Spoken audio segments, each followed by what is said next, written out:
Please come to order. This is a duly advertised meeting of the Joliet Zoning Board of Appeals. In our capacity, we hear petitions for relief from the strict provisions of our city ordinance. In matters of this type, the decision of the board is final in respect that it does not go to the mayor or the city council for any further action. If you disagree with our decision, you have recourse in the court of record. We also hear petitions for variations of land use. In matters of this type, we act as an advisory committee to the mayor and the city council, making a recommendation either for or against it. The final decision on land use is made by the mayor and the city council. Secretary, please call the roll. Ms. Darley? Here. Mr. Ferguson? Here. Mr. Graham? Here. Mr. Riggs? Here. Mr. Hennessy? Here. Okay. First thing on the agenda, petition 2014-11 from Silver Cross Hospital, the owner, Veterans of America. Anybody present? Okay. That's her petition 2014-11. Mr. Chairman, members of the board, in this case, the location of this development proposal is Copperfield Avenue at Hubbard. The request currently in front of you is a special use permit. The petitioner is requesting a special use permit in order to allow the construction and operation of a multifamily housing complex that will be occupied by U.S. military veterans and their families in a proposed RB restricted business zoning. The special use permit will also includes a variance request to allow off-street parking from the required 1.5 spaces per dwelling unit down to 1 parking space per unit. Under site-specific information, the site, which is an existing parking lot and open space, is approximately 7.9 acres total. The main housing area is framed by Copperfield on the north, Eagle Street on the south, Hubbard Street on the east, and the vacated Squirrel Street on the west, and includes 3.21 acres. A veterans contemplation garden, which includes the 4.98 acres, is being proposed at the northeast of area across Copperfield Avenue. Surrounding land use, zoning, and character, the property to the north is mostly medical, zoned RB restricted business, but also contains a 2-unit residential structure, zoned R3, which is 1 and 2 family residential. The property in the immediate west contains the specialty medical care use and is zoned RB. Mostly single-family residential area exists to the south and to the east, and it's a mix of R3 and unincorporated Will County residential zoning. The 20,000 square foot Aunt Martha's Youth Services building is located adjacent to the southwest parcel, and that is zoned RB restricted business. Under applicable regulations, we're dealing with section 37-10.3A for special uses. Comments from city departments. The Community Design Review Board minutes from April the 3rd are attached.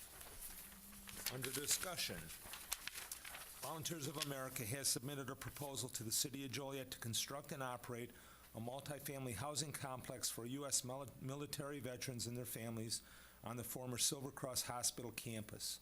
The project, called Hope Manor Joliet, will contemplate a new 60,000 square foot veterans outpatient clinic that opened in 2013, which was part of the ongoing campus redevelopment plan. Approval of the future planned unit development is required for the multifamily proposal and should be submitted by VOA in the summer of 2014. If the project receives full approval by the city and state, construction could begin in the spring of 2015. Hope Manor Joliet Apartments will be multifaceted development that will provide affordable, supportive housing for American veterans and their families with 4 separate 3-story buildings, and the site plan is attached, and I think also up on our screen. Building 1 will contain 31 residential dwelling units and will also provide first-floor offices and supportive services.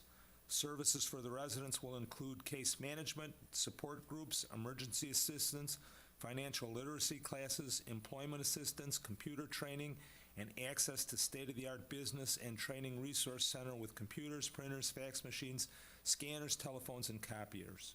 The building will also offer a large, comfortable community living and meeting room for residents to host resident meetings, parent support groups, and to organize recreational activities. Building 2, 3, and 4 will all contain 12 residential units. In total, the development will have 67 apartments in a variety of 1, 2, and 3 bedroom dwelling units. Total building area for the 4 buildings is approximately 78,000 square feet. All 4 buildings will be sited in order to surround a 28,000 square foot recreational area for the residents. Parking for the development and vehicular access to the parking will utilize the existing curb cuts and will border the buildings on the east and west sides of the site. The buildings will be appropriately scaled to their locations in the development. The exterior of the buildings will consist of a combination of brick masonry, cast stone, fiber cement board, and fiber cement siding. Over 50% of the exterior walls of the development will be clad in brick and cast stone. The form of the buildings will have the traditional materials, scale, and style of residential buildings in the region. Hope Manor Joliet development will have a high-performance buildings that will utilize numerous design techniques to reduce energy consumption, reduce environmental pollution, and increase indoor air quality. Features such as materials with high recycle content, high wall and window insulation values, very high efficiency mechanical systems, interior materials with low off-gassing and low toxicity will be employed. These features will combine to create an exceptional living environment for the residents. Also, with the extreme emphasis on energy efficiency in the insulation and the mechanical systems. It is anticipated that the utility bills will be lower in comparison to other similar buildings that do not employ the same level of design features. The development will endeavor to obtain an Energy Star certification. It is the intention of VOA that Hope Manor Joliet represents an innovative approach to affordable housing by combining the focused, outcome-driven service intensity of transitional housing with the flexibility and the consistency of Housing First model, which favors permanent supportive housing. The target market is veteran-headed households who are at or below 60% of the area median income. These are veteran households that are lower income and may be currently struggling with housing stability. VOA of Illinois will serve as the property manager and will also be the service provider for Hope Manor Joliet. VOA was one of the first human service organizations to partner with the U.S. Department of Veteran Affairs to address the growing problem of homelessness amongst veterans after the Vietnam War, and continues to be a leader in responding to the challenges facing returning veterans. VOA of Illinois currently serves more than 500 veterans every year through their True North project, a comprehensive program designed to help all veterans achieve stability and reach their full potential. Hope Manor 1, located on the west side of Chicago, provides housing and supportive services to 80 veterans. The $14.5 million project was completed in 2011 and is 100% occupied.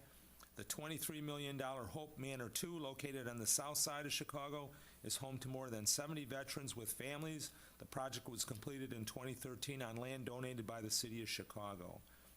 And we've got conditions here that if the zoning board desires to approve the special use, the following conditions would be included: that the off-street parking proposed remain in the future, and that if ever the property was declared a public nuisance, it could be subject to a possible rehearing and a revocation. And I believe that concludes our staff report. Yeah, our screens aren't on. Are they off, or what's? They're malfunctioning Yeah, we have a right now. technical difficulty, so I On think the the screens. only two, we've got the two on the Yeah. side. Okay. Petitioner present.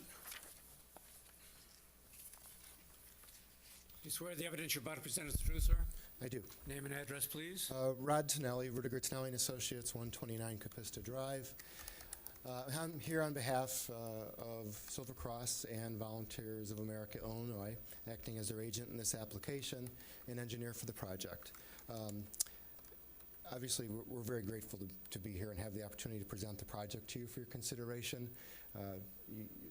You're going to hear a lot today about the terrific project that we believe this is, not just for the veterans, but to continue the redevelopment of the hospital campus as well. We have a number of people here today that are available to answer various questions that you may have or others in the audience may have.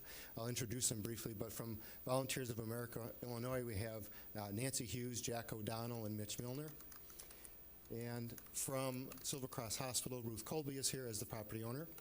And then we have Mike Jerebick from Warren Jerebick Architects, who's the architect on the project.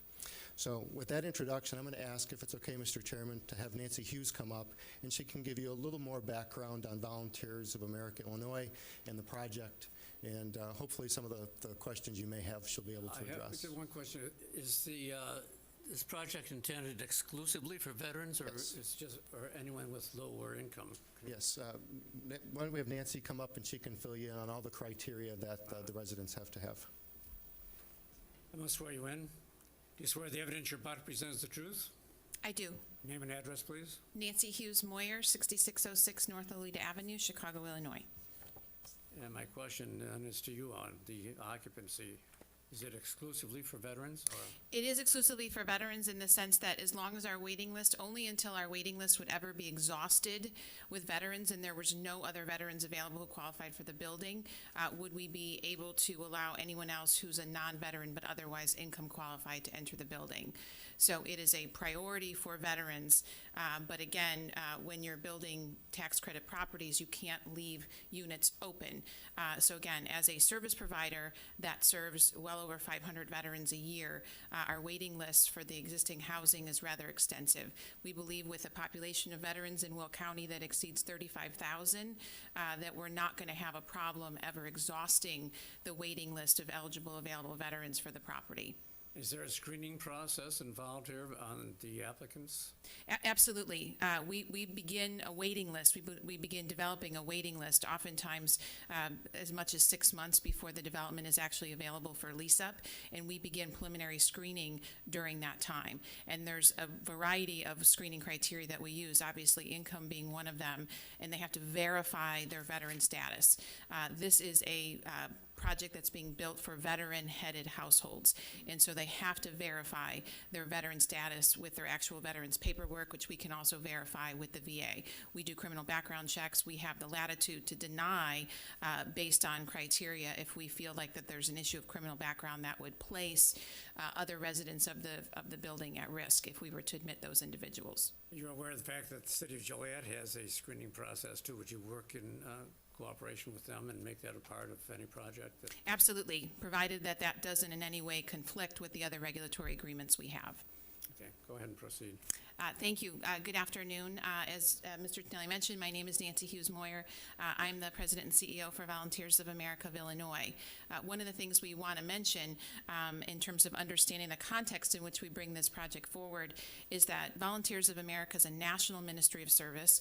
We're actually one of the oldest U.S. charities. We've been around since 1896, not only in the country as a whole, but we've been serving children and at-risk families in Illinois since 1896. And so we come here presenting this project not as a real estate developer, but as a human service provider that for well over 116 years has really been dedicated to serving our community's most vulnerable citizens to give them a path forward to a better life. And so we see housing not as an ends unto itself, but really as a means to an end, a context in which we can really help vulnerable individuals and vulnerable families build a better life for themselves. And so we anticipate through this project that we'll be able to reach families, and that this isn't the place they'll stay forever, but that hopefully with the support and the resources and the programs and services that providing this kind of project allows us to offer to those families, that they can go out and become more productive members of the communities in which they're coming from, most often which will be Joliet, sometimes a little bit larger into the Will County community. As has been mentioned, Volunteers of America nationally has been one of the first human service providers to respond to the growing challenges facing returning veterans going back into the 1960s. Today, we are one of the largest providers of supportive services for veterans across the country. Volunteers of America Illinois provided one of the first of its kind programs for veterans that combines the service intensity of transitional housing with the stability of permanent housing at Hope Manor 1 in Chicago, and have one of the first large-scale campus-style developments for veterans with families in the country, which is Hope Manor 2. So we're really excited and proud to be able to bring the innovation of those two models here to Joliet, which really combines both the services to individual veterans as well as the support for their entire family through Hope Manor Joliet. We will be able to serve both individual veterans as well as veterans who may be part of a couple or veterans who are coming with dependent children. through the combination of 1, 2, and 3-bedroom units. And our models always provide for an active service center present on site, which not only allows us to provide very intensive services immediately where these families and individuals will live and reside, but it actually adds to the quality of life, not only for those residents, but for the communities in which we operate, because we have staff presence and staff intensity that is there all the time. And when actual service staff are not available, we provide overnight security at all of our facilities too. So we take the quality of life, the quality of the building, and the quality of the community very, very seriously. We pride ourselves across the country and here in Illinois of being great neighbors in the communities in which we build housing. Both of our other veteran projects that are here in the Chicagoland area are situated literally across the street from elementary schools. And if they were able, and not tending to the students they have, those principals of those schools would come here and tell you that Hope Manor 1, Hope Manor 2, Volunteers of America has not only not been a problem for them and their schools, but that we've in fact become an asset to the work that they're doing with the children and the students of that community. We provide back-to-school fairs, we do Operation Backpack, we send tutors over there, we'll help host service projects that not only benefit the project Hope Manor 1 and 2, but we'll also do that at the school. And we actually make sure as a requirement, oftentimes of living in the building, that the residents have to become active and productive members of their community through volunteer work, through somehow being engaged and giving back to their communities. And those are all things that we will be bringing to Hope Manor Joliet as well. So I'll stop there and see if anyone has any questions that I can help answer. How long are these residents allowed to stay there if they become non-productive? Well, we have, one of the things that we take very seriously is the community rules and the lease rules that we have that are in place. Obviously, they're based on the population. So when we're serving families, those things, our community rules have to be based on what's appropriate to give kids the flexibility and the freedom to live in a family environment. But our community rules are the rules that really help set the culture of the facility. And they have to follow those rules or they get lease violations, and lease violations can lead to an eviction proceeding. Typically, people can have up to 3 lease violations before we would move to an eviction proceeding, but there's no time limit. It's based on the number of those lease violations. Obviously, our service staff work closely with people to help them be lease compliant because we're in the business of providing a home for people, not for making them homeless. So we really work hard to make sure that we're doing all we can productively to keep people housed and in their homes. Do you have an average tenure of the tenants? We would expect in a facility like this, the average length of stay would be approximately 3 years. Again, because our goal is that we're helping improve their circumstances. The goal of all of our programs, particularly with our veterans, is to help them achieve long-term self-sufficiency and stability. And so that hopefully they take the resources and the support and the services that we're providing them, and they improve their circumstances so they can go out there in the community and fully support themselves in market rate housing, and so that this resource is available for somebody else who may be returning from military conflicts and from their service and needs that extra support. And so we don't anticipate, and nor has it been our experience, that people are staying much more than approximately 3 years. Some people it's less, obviously in some cases it's a little bit longer, but on average it's about 3 years. Okay. Anyone else have any questions? Yes. What percentage are disabled veterans? Well, we're actually required to actually have disabled units of, I think it's about 10%. 20%. It obviously, depending on their mobility, there may be some disabilities. They may have physical disabilities that don't require a specific unit that is eligible for a disabled person. But typically, we're averaging about anywhere from 10 to 25% of individuals who have a physical disability. And we would expect that probably to bear out here as well. And is there a requirement for, say, a 2-bedroom, it goes to families versus just a couple, or do you have specific parameters for each type of unit? In order to qualify for a particular unit, they have to have a household membership that it makes them eligible for that particular unit. So we would not put a single individual, for instance, in a 2-bedroom. and we couldn't put more than, say, 4 people in a unit that was only 2 bedrooms. So we have to meet certain ratios in terms of the number of bedrooms versus the number of members of that particular household. And what is the maximum for, say, a 3-bedroom? Would be 6. It's 2 people per bedroom is the maximum number. On parking, if you have, most families have 2 vehicles. And if they have a 16-year-old son, it's 3 vehicles.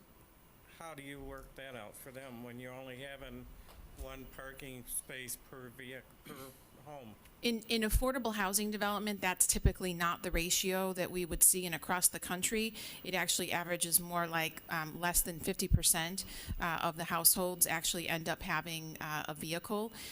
In both Hope Manor 1 and Hope Manor 2, we're averaging, less than 50% of the households actually have a single automobile. And so with this particular development, we're higher than we are in most of any other developments where we have a little over a 1-to-1 ratio. But typically, because we're targeting people at 60% area median income or below, they typically would not have more than 1 car per household. At Hope Manor 1, we have 80 units, and I think we have right around 27 automobiles. That vary, though, I mean, in a metropolitan area like Chicago, very fewer people own cars because of the public transportation. Out here, it would be a little bit different. Which is why we've doubled the ratio. So it's again approximately 1-to-1, which is, and again, even we have Marycrest, our facility here, which is obviously for seniors, and that's obviously a little bit different. But typically in affordable housing, which is targeting lower income individuals, you have a significant portion of your households that won't have any automobiles, which is why if you happen to have a few that have more than one, you're able to accommodate them. Yeah, I'm not sure this is part of your portion of the presentation, but the parking lot that's involved here, is that the parking lot directly east of the Veterans Clinic? Yes. Well, it's my understanding that the VA clinic that is there is about 25% occupied now with the services it provides. And they utilize that parking space. I believe that's the only parking lot they have. If that goes to you people, where are the veterans going to park when the other 60 or 70% of the services are provided? So, the property that the VA clinic acquired from the hospital, they have all the parking they need for their operation. It does not include this piece of the parking system out there. Where is that parking? They have parking. Because I'm a veteran. I go out to the VA, and that's where I park. They have parking right in front of the clinic. They do have a piece of parking lot just east of the clinic. That's not this one. They also have a parking lot to the west side of the clinic on the other side of Maple Street. But that would be off of Maple Road. Yes. And how does that have access to the clinic? Where would you come in? You walk across the street. Yeah, but they have all the parking right in front, Chairman, as well as parking to the east. So when you say parking to the east, this is still another whole parking lot further to the east than what the VA uses. Aunt Martha's? Yes. Across from there? Yes. So the parking lot is directly in front of the VA wouldn't be... It's on the screen. Yeah, I know. Unfortunately, you can't see it in front I can't of see your it, but screen. what we have here, it looks like... I don't know what... let me see here. So there's a whole nother building between our site and the VA clinic.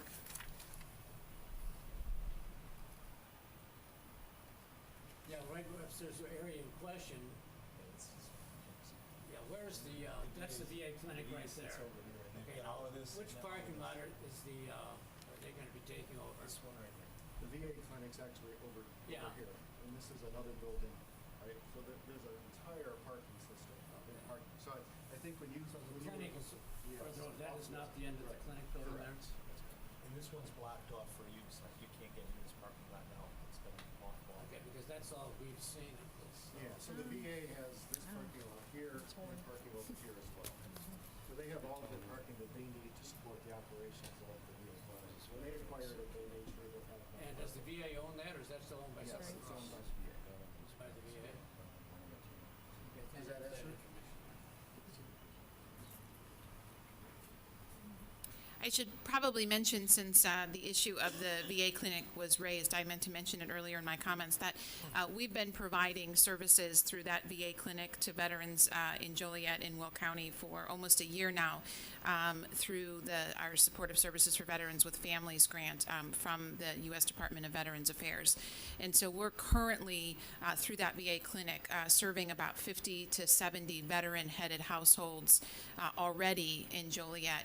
And the criteria for that particular program, to be eligible for that program, is that they have to already be homeless or at risk of homelessness. So one of the reasons that, obviously we were very interested in Will County is our research before we even developed that program told us that there certainly are veteran-headed households, veteran families that would be very much in need of this kind of a program. So again, that is not a housing program per se. It's looking to connect and try and prevent veterans who are at risk of homelessness from becoming homeless or already homeless, to try and connect them to housing. But again, just in our first year, we will serve about 70 veteran-headed households who meet the criteria of being already homeless or at risk of homelessness. Do you have a higher incidence of crime or family domestic problems in these units than you would have in an average neighborhood? I Again, don't have any record of, I asked for some records of your Chicago locations, but I didn't receive any. well, we have had absolutely zero calls to our facilities in Chicago as a result of any criminal activity occurring to our residents or by our residents, or any incidences of domestic violence or domestic incidences. The only times we have had any calls was through medical issues. When an ambulance was called, we did have an incident where the fire department had to come for something, but we have had absolutely zero incidences at our facilities. And again, we pride ourselves on running very high quality residential environments for individuals and for families. We take the issue of security very seriously. We believe that's a quality of life issue for the residents that reside in our programs and in our developments. And again, almost all of our facilities have services available on site. And so that allows us to really have tremendous influence over the community culture within which people are living and residing on our properties. And again, the development of those community rules, we take very seriously. We put a great deal of thought into what are the community rules that people have to live and abide by when they're coming into our developments. And I think that's one of the things that really separates us from what people typically think of when they sometimes think of low-income housing or affordable housing, because we really see this, again, as a ministry, not just as housing per se, but how do we use the housing resource, how do we use the environment of housing to help people improve their lives. And so we take issues of who can visit, how often can they visit, whether or not people can have overnight visitors. All of those things are elements of the community rules that people have to abide by. And so at one of our housing facilities, for instance, there's no overnight visitors, period. And they have to agree to that, obviously, when they come. Because some of these are family units, some of that has to be a little bit different. But we take those community rules very seriously. We enforce them very vigorously because we know that in a lot of lower income developments, oftentimes it's not the residents who cause challenges, it's sometimes their visitors. And so we take that potential risk very seriously and manage it very, very closely. Joliet has a history of that. We've got some problems right now and some lawsuits pending over developments very similar to what you're talking about, so I'm a little bit gun shy of some of these things. I want to make sure that what's going on is to the benefit of the veterans and not to a group of investors who are looking for tax dividends and things. So. Well, let me give one disclaimer. I'm a social worker. I come to this as a social worker first. Real estate development, as I said, is a means to an end. We're a nonprofit human service provider. The litmus test that we measure ourselves against is, have we improved people's lives? And so that's why we develop these projects, because we think it's a tremendous resource to help people change their lives. If people aren't stably housed, it's very difficult for them to improve their lives and to address other significant challenges in their lives. And so that's why Volunteers of America collectively got in the business of building homes for people, because we know when you have a safe, high-quality place to lay your head at the end of the night, you're a long way towards addressing many of life's other challenges. And so that's why we do what we do. And I'm not just standing in front of you as the developer of this project, but I'm the person that's responsible for the organization that's also going to be running that program every day once it's open, not only as the property manager, but as the service provider.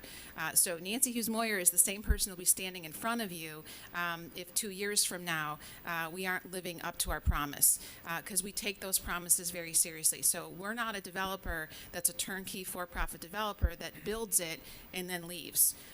We're there for the duration. Most of our projects that are 30, 40, 50 years old, we're still the ones on the ground providing the services and providing that resource to the residents on a daily basis. So we're not going anywhere. So if we haven't lived up to our promise 3 years from now, this is the same face, assuming I don't get hit by a bus, but this is the same face that'll be here to answer for that. Yes, but you're still a corporation with stockholders, and it is a profit-making operation, isn't it? Not Volunteers of America. We're a non-for-profit organization. There is an equity investor, but we're the general partner to that entity, and so we're the managing member of the properties. All tax credit properties, certainly from a real estate perspective, have are sort of these single asset entities. But we are the managing member of all of those entities and are responsible for the day-to-day operations. I have a question for petitioner. Nancy, have there been any evictions at Holt Manor 1 and 2? Yes. Tell me about them, what the cause and could have been, or the frequency? We probably had about 15% evictions. Typically, these were associated with lease violations, people not cooperating with aspects of the lease, either non-payment of their co-payment portion of the rent, or in other ways, violating aspects of the lease that related to, being disruptive to the property. Nothing that was in any way related to committing any crimes or, in any way causing significant or intentional damage to the property. Thank you. Do you take Section 8 people, or? Yes, we are expecting to have some combination of project-based vouchers on this particular program that may come from the Regional Housing Authority, that may be, again, project-based Section 8 vouchers, or what's called HUD-VASH vouchers. Right. HUD-VASH are, vouchers that come from the VA in partnership with HUD. But these would be project-based, which means they're associated with the project, not tenant-based, where the tenant gets to basically take that voucher and find some place to live. Thank you. Out of these 67 or whatever parking places, how many are actually designated for visitors for these people? Well, we typically don't designate the parking for the facilities as either visitor or specifically for the residences. We don't typically assign parking spots. Actually, at Hope Manor 1, we attempted to do that, but the number of people requiring a parking spot was so far below the spots that we had that it really became unnecessary, and they oftentimes would just pick whatever spot was closest and available anyway. So assigning didn't ultimately prove to be all that practical. So we typically would not designate some as for residents, for the residents, and some for visitor parking. We just generally create a certain number of parking spots for the facility, and then they're used kind of on an as-needed basis. And what about handicapped then? There will be, obviously, per the requirements of zoning, and we would have some that are designated as handicapped. And if we do have some handicapped residents, obviously, we would make sure that they have access to those spots first. Can you tell me about the, how many parking spots would be designated for staff, and can you go into how many people would be on site working on a day-to-day basis? Is there 24 hours somebody there? Yes, there would be somebody there that's 24 hours. Usually, how we typically staff these programs is, obviously, it's very intensive, usually from the hours of about 8 to 8 p.m., because that's when we have programs and services running, beginning at typically about 8 o'clock till about 8 o'clock in the morning. That turns over to more of a security function, which is typically 1 to 2 people serving in that security function in the evening hours, and then off on the weekends. But when staff are there, it could be anywhere from 5 to 8, because we'll have some people that are assigned there full-time, and then some staff that are coming in to provide specific programs at specific times. But I would say on average, it'll be about 5 to 7 or 8 at any one time. And is there designated parking for staff? Oh, I'm sorry, I didn't answer that part of your question. No, we typically do not designate parking for staff, again, because you want to maximize the number of spots that can be used at any given time, and you wouldn't want to, when staff are not there, have spots that are somehow left open if other people have visitors, in the evening. So staff find spots basically as are available, and sometimes if that means that they're parking in a street or something like that, that's what they do. But again, in all of our facilities, being able to comfortably accommodate both staff, visitors, and residents within the designated parking we have has never been a problem. Let me ask staff a question. How many on-street parking areas is on-street parking allowed there? Those streets aren't that wide out there. Yeah, I don't believe there's any no parking zones there anywhere, especially. Would it be required, though, if this development goes through? I mean, you may have traffic problems out there. The streets are not very heavily trafficked, so I don't believe that even with the construction of this, that would be a major problem. Again, back when Silver Cross was in full operation, the existing street system was in place, and I think they taxed the existing system way more than the 67 units will that. Well, now you got the VA and you got Aunt Martha's and. Yeah. They've all got their own dedicated off-street, so the on-street would be for some rare occasion when there was an abundance of visitors or staff members or whatever. But again, I would expect that many people that would reside in this development would go to a job during the day, and the spaces would be freed up for the staff, the administrative staff to be there. And then in the evening, when those folks came back from their jobs, the staff members that did the programming during the day would be gone, so it's kind of a nice fit between the two. I have one more question. Sure. Can you explain the contemplation garden and plans for that?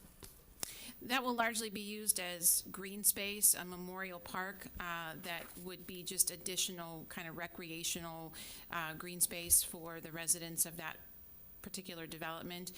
We're contemplating a walkway in there, sort of a gazebo, some park benches, a walking path, those kinds of things.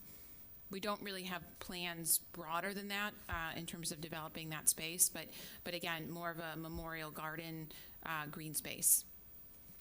Well, this eventually is going to be a planned unit development. We haven't seen any plans of any kind before us. Do you have any preliminary plans or? I'm sorry, preliminary plans? For your PUD? I mean, I haven't seen anything of what actually is going to be done out there. Well, we don't have. PUD been submitted to the city? That will be done during the plan unit development process, and that will be very specific and very exact. I mean, I'm familiar with PUDs. The one that's on the screen now is right now is a site plan, shows the layout of it. And again, we apologize for the technical difficulties. It should be on your monitor in front of you, but you can see the layout of the primary residential building location, and then the contemplative garden on the other side, and then the two school buildings just to the north and east of that. I was getting to the site plan again.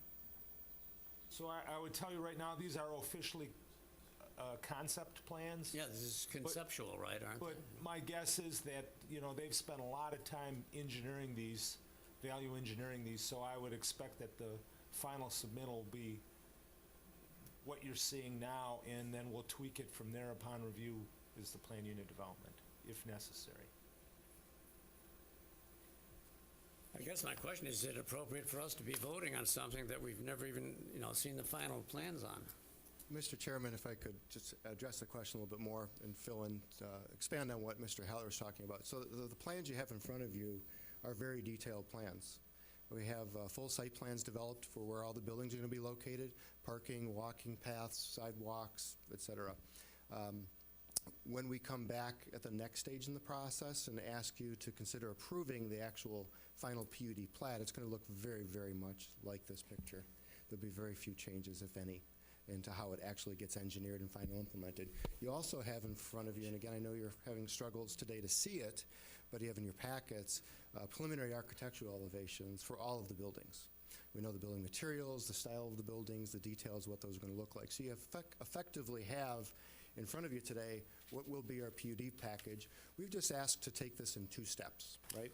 And instead of being here today saying we're ready to dig a shovel in the ground tomorrow, approve everything, I think it's actually a safer approach for all of us to say, please approve the zoning first, and then we'll go through our state permit process, and then we'll be back to you to ask for the PUD approval, and we'll go through this one more time in much greater detail with all the details of the site plans, and then be able to show you much more specifics relative to questions of like the garden, et cetera, that was asked. But the plans you have in front of you today are very, very far along in terms of exactly the site plan, the style, and character of the architecture.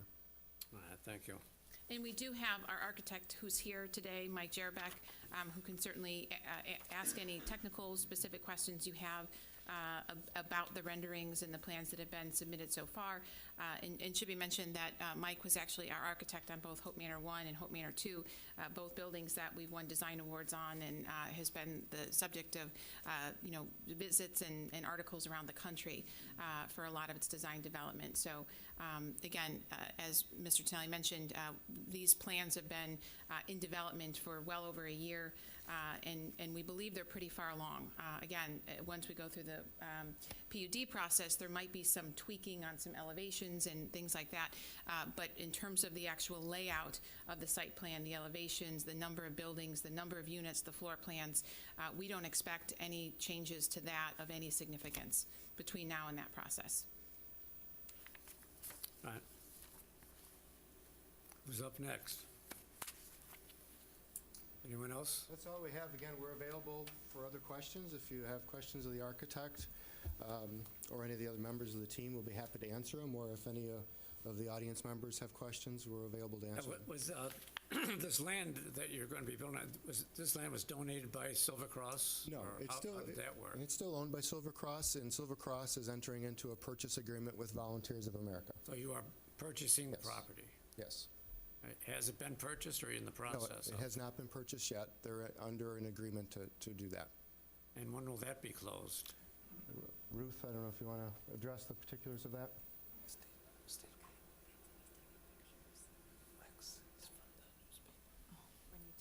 You swear the evidence you're about to present is the truth, ma'am? I do. Your name and address, please. Ruth Colby from Silver Cross Hospital, 1900 Silver Cross Boulevard, New Lenox, Illinois. We have a written arrangement with Volunteers of America. It was actually drafted a year ago. It's the same arrangement. It's been approved by our board of directors to sell the acreage to them for a very nominal price. Our board is ready to move forward on this, and all we're waiting for is a change, to receive the special use permit, as well as for Volunteers of America to receive their funding, and then we will sign the agreements. And where's that funding coming from? Private money or, You mean Volunteers of America, where it's coming from? you know? It's Illinois Development Housing Authority. Okay, would that be subsidized money from the state or what? We'll have Nancy answer. It would come from a combination of sources, some of which would be tax credit equity funding, that through a competitive process, the state allocates tax credits that we then can sell to an equity investor in exchange for equity or cash to actually build the project. So a portion of the money to develop the project would come through tax credit financing, hopefully through some IDA trust funds, through home funds, through Department of Energy funds. There's a variety of sources, some of which are private. Have you got that finalized, or you're still looking for the money? No, as a matter of fact, before we've had preliminary approval, we passed the preliminary funding application stage. You have to get past these approval processes before you can submit your final and full application. So we've been preliminarily approved, but they don't award full tax credit allocations until these steps have happened, because they don't want to allocate the tax credits and then for some reason have these kind of city approvals not go through, because then they have to go back through their allocation process and find other projects to approve. So you're waiting for action by this board, the city council, Silver Cross Hospital, and then you might get the money. It is all sequential, and yes, everybody sort of waits for the other parts of the process to go in place before they finalize theirs. But yes, this is very typical in a tax credit project, that you have to have the site control, you have to have your zoning in place, et cetera, before they will approve a final tax credit allocation. Okay, thank you. Any other questions for the board? Okay. Is there anyone in the audience wishing to speak in favor of this petition? Yes, sir.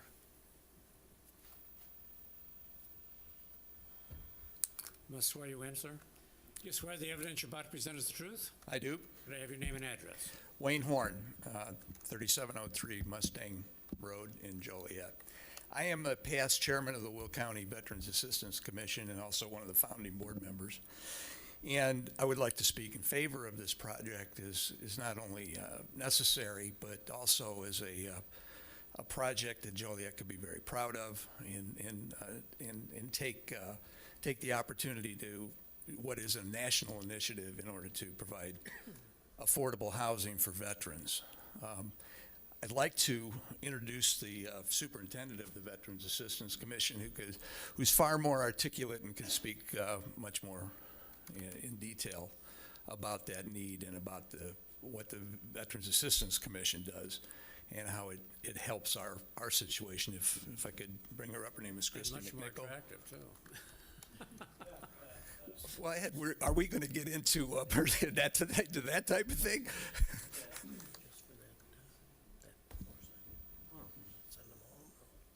Yeah, I can do that after this. Yeah, I'm going to swear you in. Do you swear the evidence you're about to present is the truth? Yes, sir. Could I have your name and address, please? Christina McNichol, 145 Oak Street, Seneca, Illinois. Okay. Before you speak, I was just reminded by one of my board members that there's a item on the agenda. If there are people in the audience waiting on this, it is petition 2014-13, Todd Lucas, Midwest Capital Investment. That item on the agenda has been tabled, is that correct? And withdrawn? So that will not be heard today. So if there's people out there waiting for that, it's not going to be heard today. It's been requested that it be tabled, so. And Mr. Chairman, if I could just butt in a little bit on that one, that is for 809 Woodruff Road. And the reason that it's being tabled is that they want to go to a Forest Park Neighborhood Council meeting on April the 21st to explain their project to the group of residents that live in that area. And because of that, we're recommending that this be tabled until we think the. Well, we'll get to that when we go on to, but Correct. just for those people that are here for People in that, they can leave because it's not going to be heard, so. We'll table it when it comes up. Thanks. Okay, I'm sorry to interrupt you, ma'am. Go ahead. That's okay.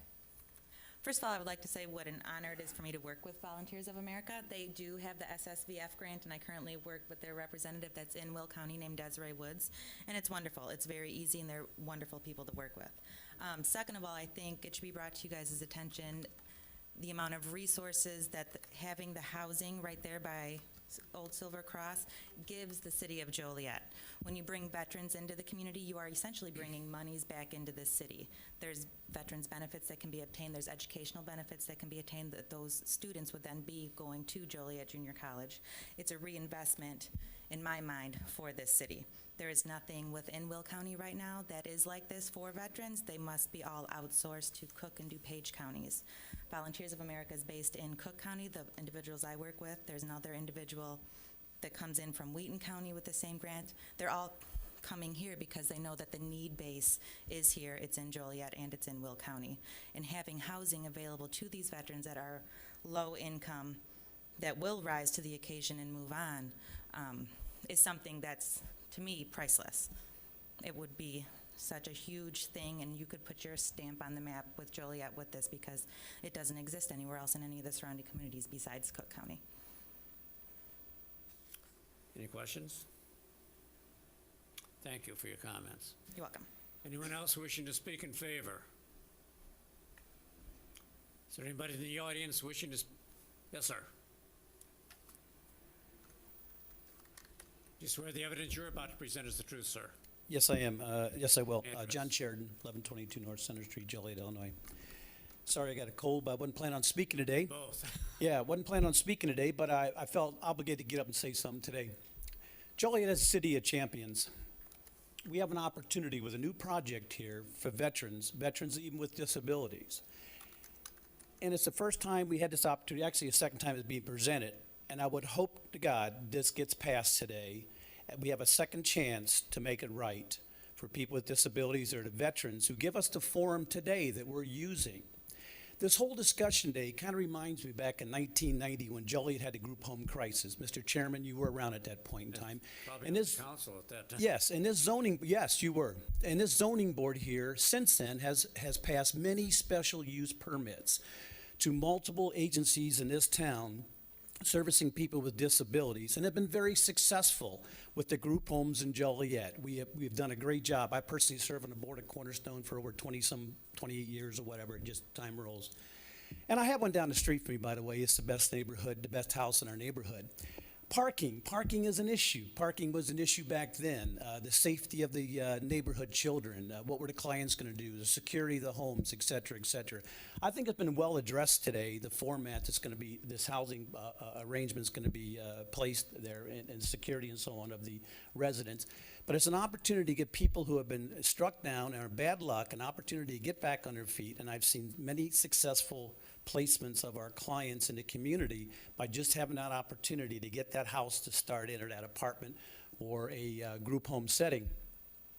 So also, I believe you read a clause in the contract today for special use permit that gives the city the option, if this isn't being followed, you can take away the special use permit. That's a security blanket for you. So, I mean, it's an opportunity to do the right thing, be a city of champions, get this format going, let alone redevelop an area. This area will sit naked and barren and just get a lot more cobwebs like U.S. Steel on Collins Street, like the prison on Collins Street, and other develops in the city. McDonough Street project, the prison out there that went, that got closed. We don't want that. There's an opportunity to redevelop that area and revitalize District 4, which you've heard many complaints about the revitalization of District 4 and 5. So I ask you today to look into your hearts and do the right thing. You've got a security blanket. All the questions, I think, have been appropriately answered. You've got the group homes in Joliet that have set a prime example. And by the way, some of them are serving veterans with mental illness, and many success stories have been told to even congressmen and senators have come through our agency about what Cornerstone has done for these individuals and the opportunity to start a new life, where they were down and out and even thinking about potential suicide. That's how far they had gone. We've gave them a new life and a new challenge and a new opportunity. And I ask you to do the same thing for the 67 veterans and their families. Thank you. I remember when you first started coming to the zoning board in the city for the Cornerstone things. I've been on this board for 36 years, I think, under Long time. 5 or 6 administrations. And every time one of your Cornerstone homes would come up, we would have people in the neighborhood come, and sometimes in large groups, protesting the dangers, crime, traffic, all that. Absolutely. All the same questions. The longer you kept coming to us, the fewer protesters we had, because once a home was built, we never had one complaint ever. No. And I was asked several times if I would like one in my neighborhood, and I have said yes. I've got 2 of them within a block of where I live. Absolutely. Today, people come in with your Cornerstone issues, and we never have any questions hardly at all anymore. So you've proven your point. Thank you. Appreciate I still it. have some reservations about some other issues that are not quite in the same category as yours, but you made some good points, and I appreciate your comments. Thank you. Thank you. Appreciate your time. Anyone else wishing to speak in favor? Is there anyone? Oh, here we go. Thank you. I must swear you in. Do you swear the evidence you're about to submit is the truth? Your name and address. My name is Betty Gavin. I would like to introduce our new city councilwoman, who was appointed last night. Thank you. My name is Betty Gavin, Wonderful job. 22. Thank You you, here sir. to lecture us on your first public meeting? However, sir, I stand in a different I think you're capacity sitting in the tonight. seat I used to occupy on the council. Again, my address is 2219 Belmont Avenue. I also am the executive director of the Forest Park Community Center, located at 1017 Woodruff Road. I come here today to stand in favor of this petition as being the executive director providing programs, services for our community in the Forest Park community. We are welcoming our neighbors, and we'll welcome an opportunity like this to come before us. We got so excited when they were just about to finish the hurdle. And so I stand here today. This opportunity for our veterans, as John said, gives us the platform that we're standing here for. So we are welcoming this opportunity for the housing, for the certainly the social services that will add to improving the quality of life in the 4th District. So I urge you to give this great consideration and let's move forward. We have a second chance at this, and I believe that this will be a vital part to improving the quality of life in that area. Thank you. Well, I'll accept your comments as head of the local organization over there. It's very rare that we have city council members appear before our board. Thank you, sir. As a citizen, you are more than welcome to address us, and thank you for your comments, and congratulations on your appointment. Thank you, sir. Thank you all. Anyone else in favor?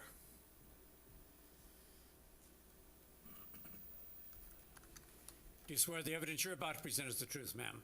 I do. Name and address, please. My name is Lamelis McCormick. I stay 2008 Belmont Avenue, which is adjacent to where they're going to be building. Okay.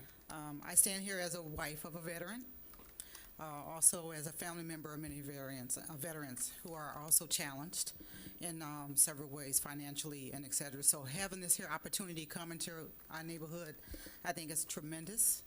I also, too, would ask you all to consider the presentation that went forth, and that you will also consider the approval of this here going forward. Thank you. Thank you. Anyone else? Is there anyone here in opposition?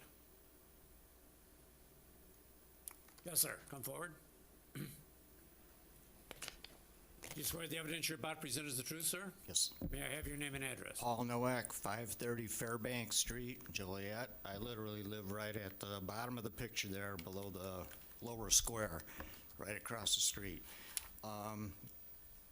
I'm both ways on this project because anything for the veterans I try to support and is good. Thing is, it's still an apartment complex, and they all have trash problems, police problems, and it could be a good thing or it could be a bad thing. As far as parking, just from what the pictures that you've shown, I don't think there's enough parking there to accommodate the apartments and visitors and whatever. As for the streets in the neighborhood, they are narrow. It's hard to park on them. There's a ton of traffic between Gompers and Singleton School with buses back and forth and traffic coming. I think Silver Cross should do something with the buildings they got sitting empty there before anything else goes up around here. That's all. Thank you. Thank you. Anyone else in opposition? Chair closes petition to the floor and asks the board for discussion and a vote. Mr. Chairman, I'm going to move for approval with two added conditions, that this be for veterans and their families only, and if there's any change in that, I want to know about it. And the second condition is to work with the city on tenant screening. Any problem with that?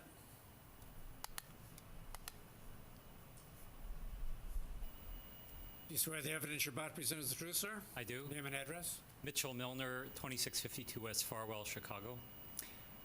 I'm the housing consultant for this project. My company, Milner and Carangella, has been involved with veterans projects throughout the country. There's a problem with veteran-only provisions, and this project is funded with public funds and is subject to all the fair housing rules. When you have a blanket exception for just the veterans, it violates fair housing, and we would not be able to get any funding or build the project with that provision. The best that we can do is to have veteran priority, which, as Nancy Hughes-Moyer explained, we don't expect there to be any case far into the future where we will not be able to just serve veterans. Well, if you have veteran priority only, doesn't that exclude others automatically, like from the very start? In theory, our tenant selection papers will read that in the case of so many days of not having a veteran come forward who needs the housing, that we could rent to a non-veteran, and we can. There's always language incorporated into that, which ensures that good faith is on our part for making sure that everything has been done to attract veterans to the project. But I after, hear earlier something about 35,000 people, veterans that would be available for this? That's correct. We don't think there's any shortage of veterans. But what would be the problem with making it exclusively for veterans? Because that violates I fair understand housing. that, but you think you couldn't do that? It's not a matter of us. We can't get any investor. We wouldn't be able to get any money. IDA wouldn't close on the financing with that. after someone that's non-veteran is in there, you just can't move them out though, right?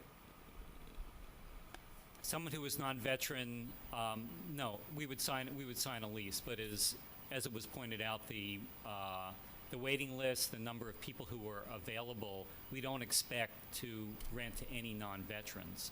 But the ability to rent to a non-veteran is a requirement of fair housing. I'll second his motion with what he's added to it. I'll revise my motion, Mr. Chairman, but if there is any non-veteran that is going to live there, this board should know about it, because that's what we're presenting today. I think, Board Member Graham, I think that, is it address your concern that we've recognized that it's veteran priority and understanding that there's just a federal legal language issue of not being able to say? Yes, I understand. Okay. I'm willing to revise it, Thanks. but I want to know if someone else besides a veteran is given a place there. So, if I could clarify, you want this board to receive notification when and if Need a new second. VOA ever rents to somebody that's not a veteran? And I don't know that that would violate any federal law. Well, it all has to do with the tax credits, I think, Correct. yeah. Correct. So I think they could comply with that. Mr. Riggs has withdrawn his second. Is there another second to the motion? Yeah, I'll second that. We have a motion and a second to approve the petition subject to the conditions stated. Call the roll. Mr. Ferguson. Aye. Mr. Graham. Aye. Mr. Riggs. Aye. Ms. Darley. Aye. Mr. Hennessy. I'm going to vote aye, though I still have a few reservations about it, but I'll let the city council worry about that. My vote is aye. Been approved. Thank you very much.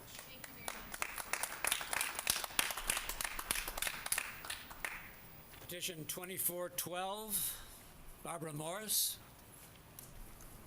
Mr. Chairman, members of the board, in this case, Barbara Morris is the owner of the property. It's located at 1408 Highland Avenue, and the request is for a variation of use and several variations to allow the continuation of a two-unit residence, and that is an R3 1 and 2 family residential use in a predominantly R2 single-family district. The purpose is the applicant is requests the variation of use and the several variations to allow the continuation of the two-unit residence at 1408 Highland, which is the east side of Highland, north of Russell. The house has been a two-unit since 1967.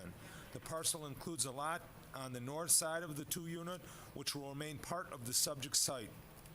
The petition was filed on March the 13th. Site information, the property is located in the Cunningham neighborhood area. The site is zoned R2 Single Family Residential. The property is comprised of a 1,936 square foot, two-story frame structure with a two-bedroom apartment located on each level. The structure has a full basement and a two-car garage located behind the residence. The additional two-car detached garage is located just north of the petitioner's vacant lot. Surrounding the land use and zoning is R2 single family in all directions. For applicable regulations, we're dealing with 4717.28, variation of uses, and also 47-16, which is the schedule of yard and lot area requirements. The Community Design Review Board minutes from the April 3rd meeting are attached in your packet. Under the discussion portion, the applicant is requesting the variation of use and several variations to allow the continuation of a two-unit residence located in a single-family residential district. The setback and lot area variations are the following: a variation of the required front yard from the required 30 down to 8 foot, or a variation of the required side yard from 3 foot down to 2.49 feet, a variation of the required side yards from 3 foot down to 2.9. The two-unit has not been on the rental inspection program because the structure was utilized as related living. The petitioner inherited the property in 2007 and resides immediately south of the site. The property is scheduled for an initial inspection in the near future. All neighborhood services violations generated following the neighborhood services inspection will be needed to be corrected prior to City Council consideration. And the conditions that we're requesting are that the vacant lot adjoining the two-unit residence remain part of the subject site and that the property not be expanded in the future.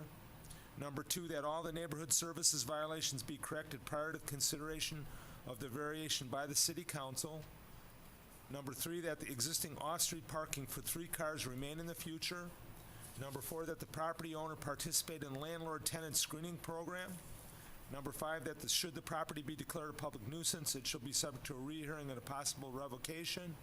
And then lastly, item number 6 is the 180-day provision. And that concludes the staff report. I would call to your attention that we do have, with the recommendation that was passed out, is a list of the violations that was done as part of a neighborhood services inspection. And after a review of the violation list, although there's some things on there that are somewhat serious in terms of smoke detectors and other carbon monoxide detectors and things of that nature, they all appear to be things that could be fixed relatively quickly. And that concludes my staff report. Long wait. Do you swear the evidence you're about to present is the truth? Yes. Name and address, please. Barbara Morris, 1404 Highland Avenue, Joliet. Any comments you'd like to make, ma'am? No, just that I want to make it right. Now that Are you my aware parents of have these passed. violations? Have you seen a list of them? I am. I just seen it today, and I'm in the process. I had talked to the You're not inspector going to have any when she problem getting came. those done or completed? No, I'm in the process of getting them all done. Did we give her a time limit on that, or is that just subject I don't to- think we When's the need- inspection set up? Let's see, I don't know if they had a 5:30. date set for reinspection. It's over a month. May 30th? May 30th, it says. May 30th? May 30th. And You have she- that pretty much completed by May Oh, yeah. 30th? Mhm. Okay, no problem. Any questions by the board for the petitioner? I do have a question. Oh, go on. Is this currently leased, Correct, yes. both units? Both units. Tenants have been in there 1 5 years, 1 2 years. Okay, and you have signed leases with them? And on the list, it is also required that they, in addition to the lease, they sign a crime-free addendum? I just got them in the mail. Okay. So I will get them signed. All right. Any other questions or comments? Is there anyone in the audience wishing to speak in favor of this petition? Anyone opposed? Chair closes the petition, asks the floor with the board for discussion and a vote. Motion to approve? Second. We have a motion and a second to approve the petition. Call the roll, please. Mr. Graham? Aye. Mr. Riggs? Aye. Ms. Darley? Aye. Mr. Ferguson? Aye. Mr. Hennessy? Aye. Okay, petition 2014-13, special use permit. Mr. Chairman, members of the board, in this case, like I read earlier, that the staff is recommending that this matter be tabled to get the petitioners in front of the Forest Park Neighborhood Council. That meeting is scheduled for April the 21st of 2014. I know that there was, some of the residents in that area said that they had a problem with some activities that took place there, so we'll be able to vet all of those things through that neighborhood meeting, and I'm sure we will have a room full of people at the next meeting, and we'll go from there. So staff is recommending that this be tabled until the next month's Have you meeting. set up a time for that meeting, or? They have it set, but I'm not sure what time it is. What, we'll 7 have- o'clock? 7 p.m.? And we'll have staff members there? Yeah, Barbie, you're going to it? Yes. Okay. A motion to table would be in order. Make a motion to table? Second? We have a motion, a second, to table the petition. Call the roll. Mr. Riggs? Aye. Ms. Darley? Aye. Mr. Ferguson? Aye. Mr. Graham? Aye. Mr. Hennessy? Aye. Anything further, Mr. Secretary? Nothing. Okay, motion to approve the minutes of the last meeting. All those in favor signify by saying aye. Aye. Motion to adjourn. All those in favor? Aye. Motion stands adjourned. Thank Thank you, members of the ladies and zoning board. gentlemen.